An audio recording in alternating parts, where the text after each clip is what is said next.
Welcome back to Anchor Designs. Today we are going to be doing kind of a part two of our recent restoration for the miniature bandsaw.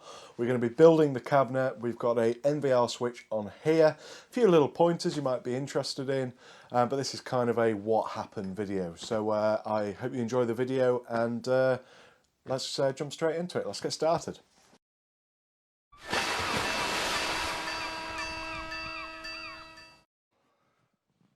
Okay, so the first part of the video is going to be the enclosure. So I first started off with this with the rough dimensions from working out the motor to the actual point of the pulley onto the bandsaw.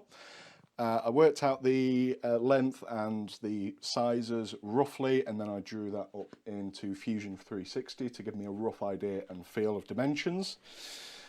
From then I went to my local DIY place, which then cuts everything to size and you get like 3 unlimited cuts, and I made sure that the sheet utilisation was the best I possibly could, so I only had to buy a 600 wide by 1220 sheet, which was great. So it worked out really nicely. I'm going to pocket hole jig these together.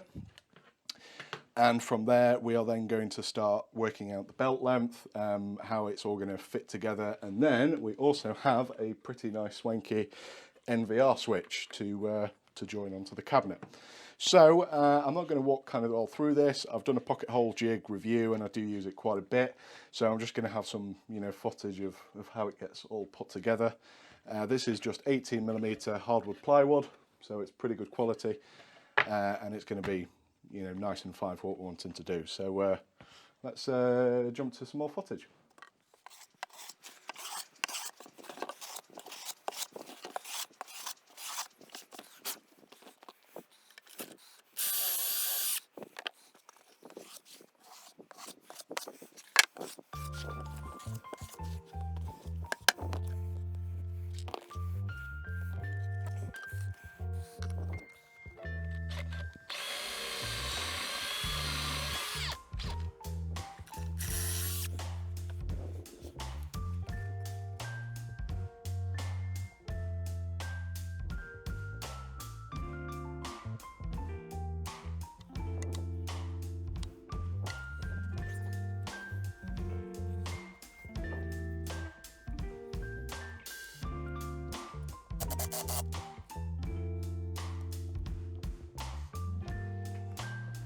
Okay, well, super exciting. We've glued everything up. The motor is down in the base there.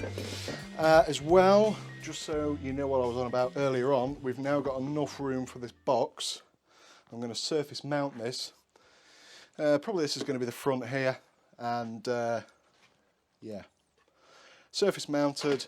We've got our lid, which I'm very thankful fits pretty bang on. And now we've got room for the bandsaw to go on top. So let's take a look quickly at the motor just so you guys can see inside the box. Now I do plan on using this maybe for wood, maybe for metal. I'm in between both. It's probably going to be a wood one. So I've made this motor housing pretty tight. There's still plenty of clearance at the back there. It looks really tight, well, because it is kind of tight, but it's what I wanted it to do. Okay, so what we are going to want to do is we don't want to kind of have this motor at its lowest possible point because belts are going to stretch over time. So we're going to take this out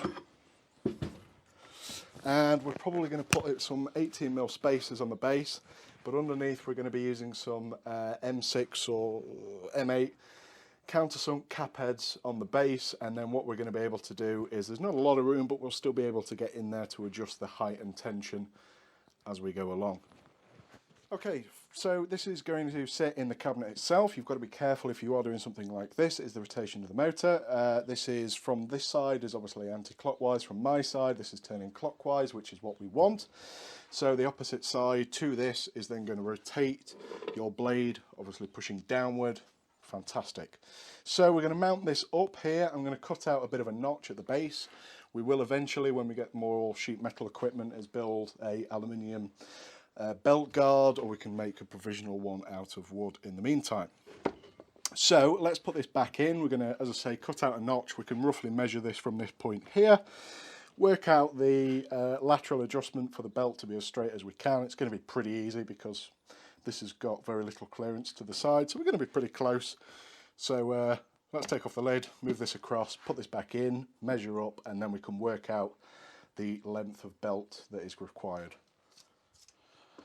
Okay, so when you're doing this, you're just going to want to square up either side, make sure that this is whereabouts you want them. I'm going to offset this by about 25 mil because that's where my motor is going to be at. Okay, so here is our outline. All I'm going to do to make it a little bit prettier is I'm going to use a drill to radius these corners, and you can do this by just roughly pointing out there and then putting up your brad point bit on the top there, and it's just going to make it a little bit nicer when we're jigsawing it. I'm not going to record it, let's just get on with it. Okay, so we've got everything just cut out. It's a bit rough around here, but it's fine. I've just put on the original belt just for taking a look really, and I want it on the slowest speed. So, roughly speaking, we need to be a bit longer. Now, I'm going to cheat because I am terrible at actually getting these belts right. It never worked, never been successful. Only a few times, to be fair, but I'm going to play it safe, and the company that actually sells these is around the corner from me. But what I would usually do is get some string, something like paracord, wrap it round the circumference, and then take off an inch. Is a rough rule of thumb. That's how I've done it in the past, and that's kind of always worked for me. But I'm going to cheat. I'm going to take this whole unit to the shop, and I'm going to look mental, but it'll be fine. And we're back. I've just been to Yorkshire Engineering Services. Very, very handy, and I just took the whole unit in, got the nearest damned correct belt as we possibly could. Which is super exciting. So now we're just going to fit this up very, very loosely, take out the spacer board that we've got inside here, and then we're going to start to level and align the belt to this. Oh, this is getting super exciting now. Everything's fitting up. When this is got a little bit more tension on the belt, that's going to bring it in slightly, but we are pushing it, I think, with a little bit of clearance on the side here, but I'm getting super excited with this. So yeah, let's keep ploughing on. Okay, so now what we are going to do is take this off, drill down the base, and we're going to put some countersink bolts up from underneath. We're going to lock those down with a nylon nut. We'll then put the motor back onto the top with a washer underneath, and then that's going to give us our tension of the belt. And it's also going to give us the ability to move in like up and down, so we're going to be able to have a bit of a pivot just to be able to track these belts the best as we can. We don't want any kind of wobbly, twisted, belts or anything like that, because they're just going to start to stretch, and well, it's obvious, you don't want them to stretch, so yeah, come on.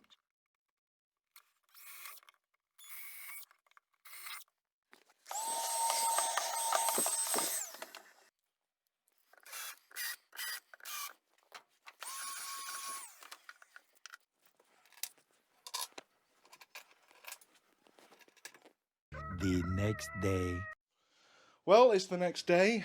From the last bit of footage, I went back and uploaded some videos. I came back, started recording, went back later that night, and the files were corrupt. So a bit of a nightmare. So I'm just going to give you a very, very quick update of where we currently are. So I'm just going to drag you over here. Okay, so we've wired on our NVR switch. We've done all this. It is currently live, so I'm being super careful not to be a muppet here. We've put the belt on, we've bolted this down to its base, which is just down there. Off camera previously, the motor does look a bit scruffy, but I have cleaned this up. I have taken it apart and just checked over everything. Bearings re-oiled and kind of looked after it, etc., which is all good. I've put the wiring all on and made sure that everything is anchored down. I haven't put a grommet on here. Because it was on some plywood and I thought it was going to be okay. The switch is working great. I'm not plugged in. No. So that's working. Off, on, emergency. Brilliant. So I've also, just whilst we're there, I've put some feet on here to help with the vibration. and we're now going to put on the base and put the bandsaw into position and next steps. Okay, nothing's bolted down. It's probably, you shouldn't do this, but we are trained unprofessionals.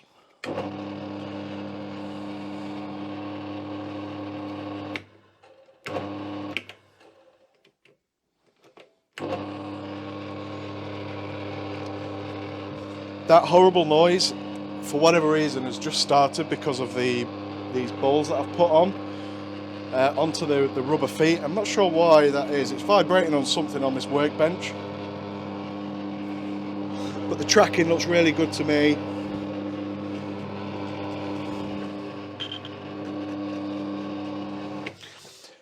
It's quite tight, so it is wanting to push the bandsaw over, but yeah, it's all right. Next steps.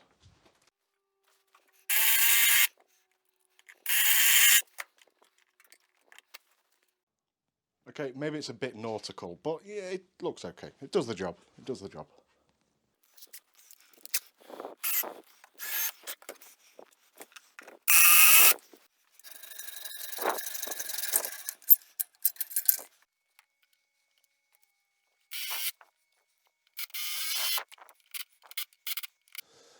And we're going to call it a wrap there, guys. These videos are just creeping longer and longer. I'm trying to stay within that 10 to 15 minute range of videos. Thanks for bearing with me. I'm trying not to waffle on, put terrible music in there, and try and make these as best as I possibly can. I hope we are starting to kind of get to a normal expectation, if you like, of what you're going to actually see.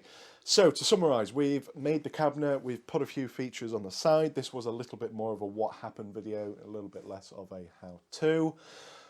In the next video, we have designed some of the actual bandsaw blade guides, which is super exciting. So that's probably going to be the next one or in the upcoming future. So make sure you hit that subscribe, give me a like if you do like what you see, and we look forward to seeing you in the next one. Thank you. From this to this. See you next time.